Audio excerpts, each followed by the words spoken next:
తండ్రి అయిన దేవునికి మహిమ కలుగునుగాక. ప్రభువైన యేసుక్రీస్తు నామంలో చేరువచ్చిన మీ అందరికీ నా హృదయపూర్వక వందనాలు తెలియచేస్తున్నాను. నేటి పాఠ్యాంశముగా కీర్తనల గ్రంథము 8వ అధ్యాయము మొదటి వచనం నుంచి కొన్ని వచనాలు నేను చదువుతున్నాను. కీర్తనల గ్రంథము 8వ అధ్యాయము మొదటి వచనం నుంచి చదువుతున్నాను. యెహోవా మా ప్రభువా, ఆకాశములలో నీ మహిమను కనపరుచువాడా, భూమి యందంతటా నీ నామము ఎంత ప్రభావము గలది. శత్రువులను పగ తీర్చుకుని వారిని మాన్పివేయుటకై నీ విరోధులను బట్టి బాలుర యొక్కయు చంటి పిల్లల యొక్కయు స్తుతుల మూలమున నీవు ఒక దుర్గమును స్థాపించి ఉన్నావు. నీ చేతి పని అయిన ఆకాశములను నీవు కలువ చేసిన చంద్ర నక్షత్రములను నేను చూడగా, నీవు మనుష్యుని జ్ఞాపకము చేసుకున్నటకు వాడేపాటి వాడు, నీవు నరపుత్రుని దర్శించుటకు వాడేపాటి వాడు. దేవుడు తన పరిశుద్ధ వాక్యమును మన వినికిడిలో దీవించి ఆశీర్వదించునుగాక. ఆమేన్. మరి చదవబడిన ఈ కీర్తన రాజైన దావీదు యొక్క రచన. ఏ పరిస్థితిలో ఈ కీర్తన రాశాడనేది స్పష్టంగా అయితే కనుక ఇక్కడ చెప్పలేదు, కానీ ఆ పరలోకముందున దేవుని యొక్క ఆ మహోన్నతమైన వ్యక్తిత్వం ఏమి అన్న సంగతిని మాత్రం ఈ కీర్తనలో చెప్పడానికి ఆయన ప్రయత్నించాడు. నిష్కర్షగా ఒకటే మాట, ఆ పరలోకముందున్న దేవుడు ఈ సమస్త జగత్తునంతటిని కూడా నిర్మించిన వాడు, ఊహకందనంత విశ్వాన్ని కలుగు చేసిన వాడు, వాటన్నిటిని కూడా అయితే కనుక తన చెప్పు చేతుల్లో తన మాట చొప్పున దాన్ని బట్టి నడిపిస్తున్నవాడు. అంత గొప్ప దేవుడు, అంత గొప్ప దేవుడు. ఈరోజైతే కనుక ఈ విశ్వంలో ఉన్న భూమి అనుకుంటే కనుక రవ్వంత కూడా ఉండదట్టండి. ఆ విశ్వంతో పోల్చుకుంటే ఒక ఇసుకురైనంత సైజులో కూడా అయితే కనుక మన భూమి ఉండదట. ఏ భూగోళం మీద అయితే కనుక మనం నివసిస్తున్నామో వాటితో పోల్చి చూసుకున్నప్పుడు ఇది రవ్వంత కూడా ఉండదట. ఆ రవ్వంత ఉన్న ఈ భూగోళం మీద ఉన్న మనుషులను గురించి, ఈ సృష్టి అంతటినీ సృష్టించిన సృష్టికర్త అనే దేవునికి ఎలాంటి జ్ఞాపకం ఉంటుంది అన్న సంగతిని గురించి దావీదు మాట్లాడుతున్నాడు. ఈరోజు లోకంలో చాలామంది మానవులు తమ్మును తాము కలిగిన స్థితిగతులను బట్టి విర్రవీగుతూ గర్వంతో అహంకారంగా ఆ దేవుని కూడా సవాలు చేసే స్థితిలో ఉన్నారు. కానీ సొలొమోను దగ్గరికి వచ్చినప్పుడు దేవుని యొక్క స్థితిగతుల గురించి ఏమి అన్నప్పుడు ఆయన తనకి తెలిసిన భాషలో, ఇది జ్ఞానవంతుడు కనుక తనకి తెలిసిన దాన్ని బట్టి, ఆకాశము నీ సింహాసనము, భూమి నీ పాదపీఠం. ఒకవేళ కనుక ఒక మహారాజు గారు ఉన్నారనుకుంటే కనుక, ఒక సామ్రాజ్యాన్ని పరిపాలించే చక్రవర్తి ఉన్నారనుకుంటే, ఆ చక్రవర్తి కూర్చునే సింహాసనం ఒకళ్ళ ఆకాశం అయితే, ఆయన కాలు పెట్టుకునే పాదపీఠం, ఆయన పెట్టుకునే పీఠం, పాదం కాలు పెట్టుకోవడానికి అయితే ఇక్కడికి ఉపయోగించే పీఠం ఉంది కదా, ఆ పీఠం, దానిని భూమిగా వర్ణించాడు. అంటే దేవుడైతే కనుక ఈ భూమి మీద కాలు పెట్టుకునే స్థితిలో ఉంటాడు. అంటే ఆయన ఉన్న ఆ స్థితితో పోల్చుకుంటే కనుక ఈ భూమి ఆయనకి ఒక పాదపీఠంగా పనికొస్తుంది కదా. అంత గొప్ప మహోన్నతమైన దేవుడు, అంత గొప్ప దేవుడు ఈ పాదపీఠం మీద ఉన్న ఈ భూమి అని ఏదైతే అనుకుంటున్నామో, ఇందులో దాదాపు 800 కోట్ల మంది ప్రజలు ఉన్నారనుకుంటే, ఈ పాదపీఠం మీద ఉన్న ప్రజలందరూ కూడా ఆయన దృష్టిలో ఎలా కనపడాలి? చిన్న చిన్న పురుగులుగానో లేకపోతే చీమలుగానో కనపడాలి. ఆయన దృష్టిలో అయితే కనుక ఒక చిన్న చీమలుగానో పురుగులుగానో కనపడాలి. హబక్కూకు అయితే కనుక అదే చెప్తున్నాడు కదా, ఏలిక లేని చేపలతోనూ ప్రాకు పురుగులతోనూ నీవు మమ్మల్ని సమానులుగా చేసావు కదా. సముద్రంలో ఉండే చేపలు ఎన్నుంటాయో తెలియదు, వాటికి అడ్రస్ లేదు, వాటికంటూ గుర్తింపు ఉండదు. పుట్టాయంటే పుట్టినవి, చనిపోతున్నాయంటే చనిపోతున్నాయి. ఏదో తమ జీవితం దేవుడిచ్చిన ఆయుష్కాలంలో అయితే కనుక కొద్దిసేపు మనగలుగుతున్నాయి, తర్వాత ఎవరికి గుర్తు లేకుండా వెళ్ళిపోతున్నాయి. ఈ భూమి మీద ఉన్న కొన్ని జీవరాశుల దగ్గరికి వచ్చినప్పుడు కూడా వాటికంటూ గుర్తింపు అంటూ ఏముండదు. లేవా అంటే మనకి తెలియదు, మనం చూడలేదు వాటి ఎప్పుడు, కానీ అవి ఉన్నాయి. అవైతే కనుక మన కంటికి కనపడకుండానే బ్రతుకుతున్నాయి. ఎప్పుడు వస్తున్నాయో ఎప్పుడు వెళ్ళిపోతున్నాయో కూడా తెలియదు. అవి ఎప్పుడు ఈ లోకంలోకి వస్తున్నావో ఎప్పుడు వెళ్ళిపోతున్నావో కూడా తెలియదు. లోకంలో మానవుల దగ్గరికి వచ్చినప్పుడు కూడా ఈరోజైతే కనుక దేవుడైతే కనుక ఆ స్థాయిలోనే చూసే స్థితి మనకుందండి. మన స్థితి ఎంత అంటే కనుక దావీదు చెప్తున్నాడు, చిన్న పురుగులతో సమానం కదా. దేవునితో పోల్చుకున్నప్పుడు ఆయన ఏమేమి సృష్టించాడు అనుకున్నప్పుడు పైన చెప్తున్నాడు ఏమనంట, అక్కడ నీవు కలుగ చేసిన చంద్ర నక్షత్రములను నేను చూడగా, నీ చేతి పని అయిన ఆకాశంలో నేను చూడగా, ఆయన సృష్టించిన విశాలమైన ఆకాశం తలపైకెత్తి చూడండి. ఎంత దూరం ఉంటుందో మీరు కొలవటం కూడా మీ వల్ల కాదు. నీ చూపు అంటే చూడటానికి ప్రయత్నిస్తే ఏదో కాంతి వేగంతో మనం చూడగలము అని కనుక మనం అనుకునేటట్టయితే, ఒక సెకండ్కి అయితే కనుక 3,85,000 కిలోమీటర్ల దూరం కనుక మనం ఒక సెకండ్కి చూడగలం. అంత దూరంలో ఉన్న వస్తువును చూడగలమంటాడు ఒక సెకండ్. ఒకవేళ 3,85,000 కంటే కూడా ఎక్కువ ఉంది అనుకోండి, ఇక 2 సెకండ్లు బాగా తడిమి చూడాల్సిన పరిస్థితి వస్తుంది. ఇలా తడిమి చూస్తే కనుక దేవుడు సృష్టించిన ఈ విశ్వం యొక్క అంచుల వరకు వెళ్ళాలనుకుంటే కొన్ని కోట్ల సంవత్సరాలు పడుతుందంట. అంటే వెళ్ళటం అంటే కనుక నడుచుకుంటూ వెళ్ళిపోయే దాని గురించి చెప్పట్లేదండి. మన చూపే అందరంతా ఇలా మనం పుట్టినప్పటి నుంచి ఇలా చూస్తూ ఉన్నా, నువ్వు చనిపోయేంత వరకు ఉన్నప్పుడు కూడా ఆ చివరున్న పదార్థాన్ని అయితే కనుక నువ్వు గుర్తించటం నీ వలన కాలంత పెద్ద విషయం అయితే కనుక ఇది. ఇంత విశ్వాన్ని సృష్టించిన దేవుడు, ఒకవేళ విశ్వమే ఇంత గొప్పదనుకుంటే దీన్ని అంతటినీ కలుగు చేసిన నిర్మించిన దేవుడు ఎంత గొప్పడై ఉంటాడో. కనీసం నువ్వు నివసించే భూమి దగ్గరికి వచ్చినప్పుడు కూడా ఇందులో మనుషులే సుమారుగా 800 కోట్ల మంది ఉన్నారు. ఇక్కడ కూర్చున్న మీరందరూ కూడా ఎవరి జీవితానికి వాళ్ళే కింగ్ అనుకుంటున్నారు. నాకంటూ ఒక వ్యక్తిత్వం ఉంది, నాకంటూ సొంత జీవితం ఉంది కదా అని. ఇదే మాట ప్రపంచంలో దాదాపు 800 కోట్ల మంది అనుకుంటున్నారు. వాళ్ళందరి హృదయాలను ఎరిగిన వాడుగా, వాళ్ళందరినీ ఒక క్రమపరిచే వాళ్ళైతే కనుక ఒక క్రమబద్ధమైన జీవితాన్ని జీవింపచేసేవాడుగా దేవుడైతే కనుక ఉన్నాడు. వీళ్ళందరూ హృదయాలోచనల గురించి ఎరిగి ఎప్పుడు ఏది జరిగించాలో, ఎక్కడెక్కడైతే కనుక ఏమేమి సంభవించాలో వీటన్నిటిని నిర్ణయించుకునే దేవుడు. యావత్తు విశాల భూమిని మాత్రమే కాదు, విశ్వమంతటిని గురించి కూడా ఆలోచించగలిగే శక్తి కలిగిన దేవుడు. అవన్నీ కూడా అయితే కనుక ఆయన కళ్ళ ముందు కనపడుతున్నాయి. ఇంత గొప్ప దేవుని ముందు ఆఫ్టర్ ఆల్ ఈ భూమి మీద నివసించే మనిషి ఏ స్థాయి వాడు? ఈ కీర్తన రాసి ఇప్పటికే 3,000 సంవత్సరాలు గడిచిందంట. ఈ భూమి యొక్క స్థితిగతులు ఏంటో, ఇందులో ఉన్న మనుషుల యొక్క స్థితులు ఏంటో వీళ్ళ దేవుని దృష్టితో ఆలోచిస్తే కనుక ఎంత అధమ స్థాయిలో ఉన్నారో అన్న సంగతిని, వాళ్ళు ఎంత నీచులుగా ఉన్నారన్న సంగతిని గురించి అయితే కనుక ఆయనైతే చక్కగా కంపేర్ చేసి మరీ చెప్తున్నాడు. వాళ్ళు అనుకున్న మాటల దగ్గరికి వచ్చినప్పుడు గొప్పగా చెప్పుకున్నారు ఈరోజు లోకంలో మనుషులు, నా అంత గొప్పోడు లేడు కదా అని. కానీ దేవుని దగ్గరికి వస్తున్న ఈ స్థాయి ఏంటో తెలుసా? ఆయన అంటున్నాడు, నీవు నరపుత్రుని దర్శించుటకు వాడు ఏపాటివాడు. ఈరోజు మనం ఎలుగెత్తి తండ్రి అని సంబోధిస్తే, మన సృష్టికర్త అనే దేవుని కనుక మనం మొరపెట్టుకోవడానికి విన్నపం చేసుకోవడానికి ఆయన సన్నిధికి వస్తే, ఆయనైతే కనుక ఆకాశం అందున్నవాడు, మహాకాశంలో పట్టజాలనంత గొప్ప దేవుడు. అలాంటి దేవుడైతే కనుక మన వైపు కన్నెత్తి చూడటానికి ఆయన ఇష్టపడుతున్నాడు. మన వైపు కన్నెత్తి చూడటానికి ఊహో కందని విషయం అది. కారణం ఏంటంటే కనుక ఒక్కటే మాట, దేవుడు లోకమును ఎంతో ప్రేమించాడు. నిన్ను నన్ను ప్రేమించినందుకు గాను ఆయన దృష్టిలో అయితే కనుక కనీసం ఒక పురుగుతో కూడా సమానంగా కాలేని మనల్ని ఆయనైతే కనుక దృష్టించి చూడడానికైతే ఆయన ఇష్టపడుతున్నాడు. ఈరోజైతే కనుక దావీదు గారికి అర్థమైంది, ప్రభువా నీ ముందు నేను ఎలాంటి వాడన్నా అన్న సంగతాన్ని చెప్తున్నాడు. నేను నీచుడను కదా, నీ ముందు నిలబడేంత యోగ్యత కూడా నాకు లేదు. ఒక పురుగు వచ్చి మన ముందు నుంచుంటే కనుక మనం ఏమంటాం చెప్పండి? ఓ నేలన పాకి చెద పురుగు లాంటి వాళ్ళు మనం. కుదురుగా కూర్చోం, మన చుట్టూ ఉన్న దాని అంతట్టు కూడా పాడు చేసే రకం మనం. ఉండవలసిన విధంగా కూడా మనం ఉండట్లేదు. అందుకని కాలితో నలిపేస్తారు. ఆ చెదపురు కనపడితే కనుక దాని అయితే కనుక కాలితో నలిపేస్తారండి. బ్రతకనవారు కూడా బ్రతకనవారు. కానీ దేవుడైతే కనుక అప్పటికి మన ఎడలైతే కనుక తన కృపను చూపిస్తూనే ఉన్నాడు. మన వలన మన కనుక్కున్న తల్లిదండ్రులకి ఎంత బాధ కలుగుతుంది. కట్టుకున్న భార్య భర్తను కూడా మనమైతే కనుక దుఃఖ పెడుతున్నాం. మనం కనుక్కున్న పిల్లలకు కూడా నెమ్మది లేకుండా చేసేస్తాం. మన చుట్టూ ఉన్న సమాజానికి అయితే కనుక ముళ్ళ కంపలే తయారయ్యాం మనం. అడుగుతున్నారు వాళ్ళందరూ కూడా అయితే కనుక మరల బట్టి అయితే కనుక దేవునికి మొరపెట్టుకుంటున్నారు, ప్రభువా వీడితో ఇంకెన్నాళ్ళు మేము పడాలి, వీడి వల్ల మేము చాలా ఇబ్బంది పడుతున్నాం కదన్నట్టుగా దేవునికి మొరపెట్టుకుంటున్నారు. అయినప్పుడు కూడా దేవుడు తన అపారమైన ప్రేమను చూపించి ఇప్పటికీ కూడా ఆయనైతే కనుక మన ఎడల తన కృపను చూపిస్తూనే ఉన్నాడు కదా. దావీదైతే కనుక అదే చెప్తున్నాడు, నేను ఎంత నీచుడనో నాకు తెలుసు.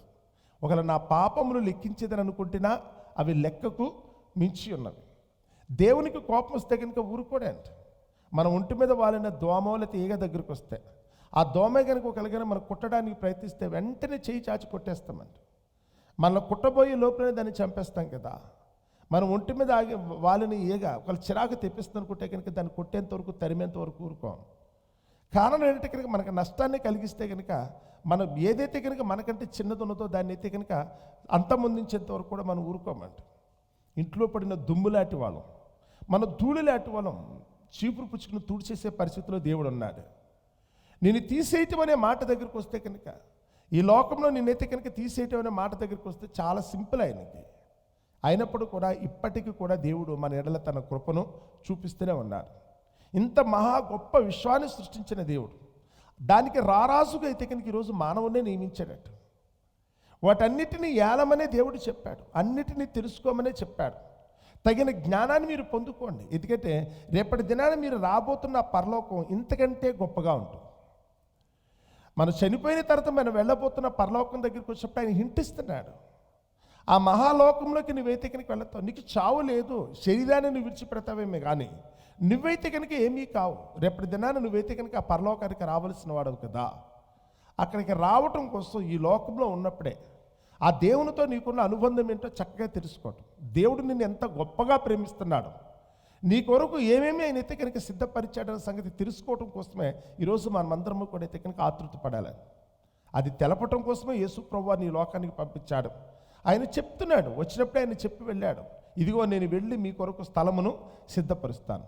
ఈ లోక యాత్ర ముగించుకొని మీరందరూ కూడా అక్కడికి వచ్చేటట్టుగా, రేపటి దినాన మనమందరము కూడా యుగయుగములు కూడా ఆ పరలోకం ముందు జీవించేటట్టుగా నేను ఏర్పాట్లు చేయబోతున్న సంగతిని గురించి అయితే కనుక ఆయన మనకి తెలియచెప్పి వెళ్ళాడు. అందుకని ఈ మాట పలికేటప్పుడు, ఎందుకంటే 19వ కీర్తన చదువుతున్నప్పుడు దేవుని యొక్క సృష్టిలో మానవుని యొక్క పాత్ర ఎంత, స్థితి ఏంటి అన్నప్పుడు అక్కడ రాయబడిన మాటలు ఎలా ఉన్నావో ఒకసారి నేను చదువుతున్నాను చూడండి. కీర్తన గ్రంథము 19వ అధ్యాయము 1వ వచనం నుంచి చదువుతున్నాను. ఆకాశములు దేవుని మహిమను వివరించుచున్నవి, అంతరిక్షము ఆయన చేతి పనిని ప్రచురపరచుచున్నది. పగటికి పగలు బోధ చేయుచున్నది, రాత్రికి రాత్రి జ్ఞానము చెలుపుతున్నది. వాటికి భాష లేదు, మాటలు లేవు, వాటి స్వరము వినబడదు, కానీ వాటి కొలనూలు భూమి అంతటా వ్యాపించి ఉన్నది కదా. దేవుడు సృష్టించిన ఈ అంతరిక్షాన్ని ఒకవేళ మనం అనుకుంటే విశ్వమని ఏదైతే చెప్తున్నామో వీటిని గురించి ఆలోచించేటప్పుడైతే చెప్తున్నాడు, ఆకాశములు దేవుని యొక్క మహిమ వివరిస్తున్నాయి.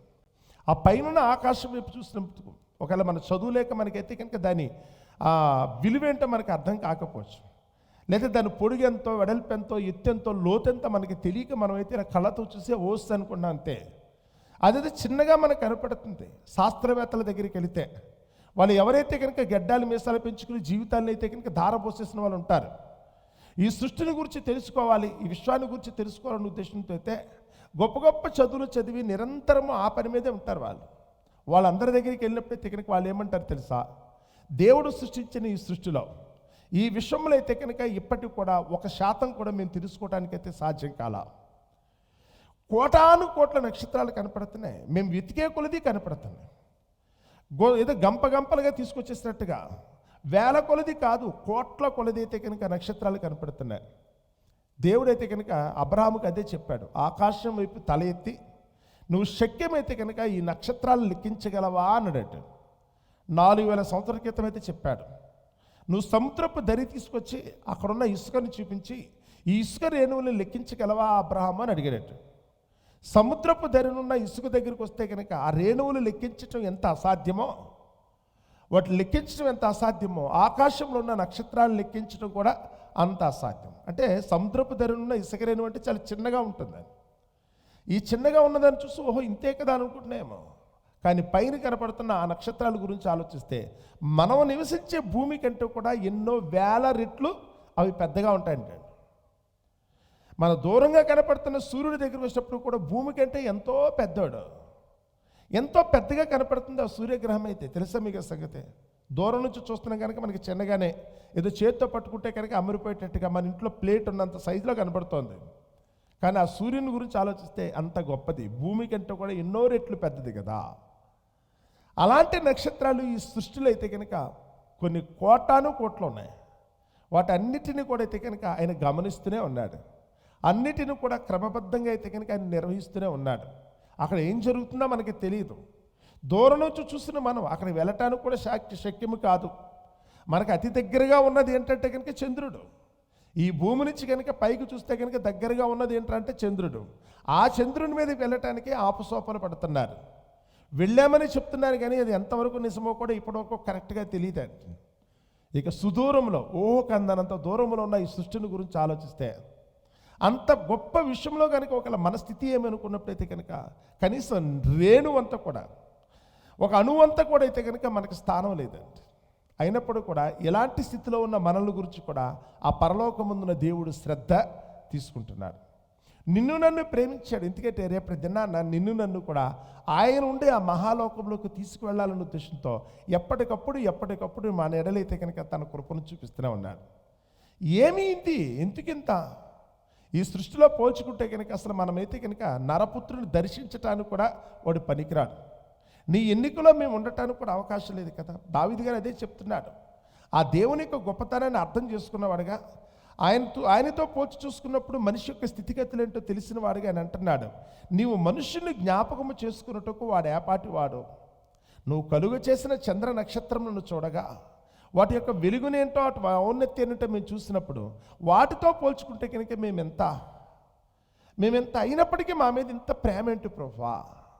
నువ్వు కలుగ చేసిన చంద్ర నక్షత్రములను నేను చూడగా నీవు మనుషుని జ్ఞాపకము చేసుకున్నట్టుకు వాడు ఏపాటి వాడు, నీవు నరపుత్రుని దర్శించుటకు వాడు ఏపాటి వాడు ప్రభువా. ఏముందని, ఏదో పెద్ద బేకరాకారంతో మనం ఉన్నామనా, ఏదో పెద్ద బలశాలును మన, ఏదో పురుగులైతే కనుక యుద్ధం పెట్టుకుని నేను గొప్ప అనుకున్నట్టు మనం కొట్టుకుంటున్నాం. లోకంలో మనుషులైతే కానీ నేను అందగత్తినని ఒకరు చెప్తారు, బలవంతుడని ఒక ఆయన చెప్తాడు, నేను ధనవంతుడని ఇంకో ఆయన చెప్తాడు, నేనైతే కనుక పవర్ఫుల్ అధికారంలో ఉన్నానని ఒక ఆయన చెప్తాడు. కానీ పైనుంచి చూస్తున్న దేవుడైతే కనుక వీటన్నిటిని పురుగులుగానే చూస్తున్నాడు. ఇవన్నీ కూడా పురుగులు వస్తూ ఉంటాయి, పోతూ ఉంటాయి. ఊరికి వేళ్ళైతే కనుక ఒకరితో ఒకరు పోటీలు పడుతున్నారేమో కానీ లోకంలో మానవులైన మనమైతే కనుక ఏదో గొప్ప చెప్పుకోవడానికి ప్రయత్నిస్తాం, కానీ దేవునికి అసలు ఇది పట్టింపే లేదు.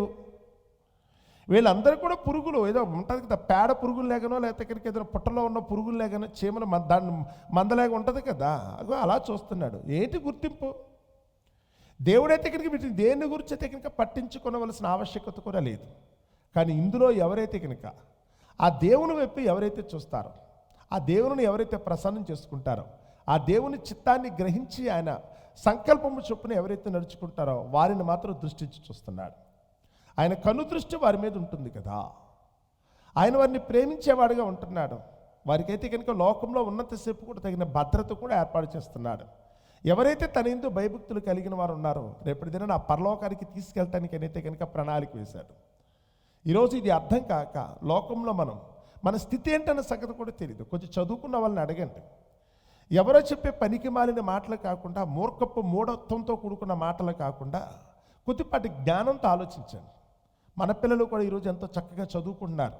సుదూరంలో ఉన్న నక్షత్రాల గురించో లేకపోతే ఈ విశ్వాన్ని గురించి వాళ్ళకి అవగాహన వస్తుంది. ఇంత గొప్ప విషయం మనకి తెలిసింది, మన కంటి చూపు అనేది ఇంత కొంచెం ఒక రవ్వంత దూరాన్ని మాత్రం మనం చూడగలుగుతున్నాం. మన ఊహకు అందనంత సుదూరమైన విషయం అయితే కనుక ఈ మనకు సృష్టిలో ఉన్నది. ఇంత గొప్పగా అయితే కనుక దీన్ని తయారు చేశారనుకుంటే కనుక ఆ సృష్టించిన సృష్టికర్త ఎంత గొప్పోడో మీరు ఆలోచించండి. ఆ సృష్టికర్త అయిన దేవుడు తన ఊపిరిని మనలో పోసి మనల్ని కుమారులుగా పిలుస్తున్నాడు అనుకున్నప్పుడు మనమైతే కనుక ఏమాత్రము సందేహించకుండా ఆయన ముందు సరెండర్ కావాల్సిన ఆవశ్యకత ఉంది. అంత గొప్ప దేవుడు తన కృపను మన ఎడలు చూపిస్తే కనుక ఏమాత్రం కూడా సంశయం లేకుండా ఈరోజు ఆయన ముందు మనం నిలబడవలసిన ఆవశ్యకత ఉంది. ఎవరైతే ఇది గుర్తిస్తారో, ఎవరైతే కనుక దేవుని యొక్క చిత్తాన్ని సంకల్పాన్ని ఈ విధంగా అర్థం చేసుకుంటారో నిజంగా వాళ్ళందరూ కూడా దేవుని దృష్టిలో వాళ్ళందరూ కూడా అయితే కనుక ప్రియులుగా, ఇష్టలుగా, ఆయన కుమారులుగా రేపటి దిన నా పరలోకం చేరుకోవడానికి అవకాశం కలుగుతుంది. కాబట్టి మనము కూడా ఒక్కసారి ఆలోచించి ఆ మహోన్నతమైన దేవుని దృష్టిలో నేను ఎంత, కానీ అంత గొప్ప దేవుడు కూడా ఈరోజు నన్ను ప్రేమించి ఆయన సన్నిధికి అయితే కనుక నన్ను నడిపించుకొని ఆయన తండ్రి అని సంబోధించుకునే అవకాశం అయితే నాకు ఇచ్చాడు అనుకుంటే ఆ ఇచ్చిన అవకాశాన్ని మనమందరం కూడా పోగొట్టుకోకుండా ఆ దేవాతి దేవునికి మనమందరం కూడా ప్రణమిల్లటానికి ఆయన చిత్తము చొప్పున మనమందరం కూడా జీవించటానికి ప్రయత్నిద్దాం. అట్టి కృప దేవుడు మనందరికీ దయచేయునుగాక.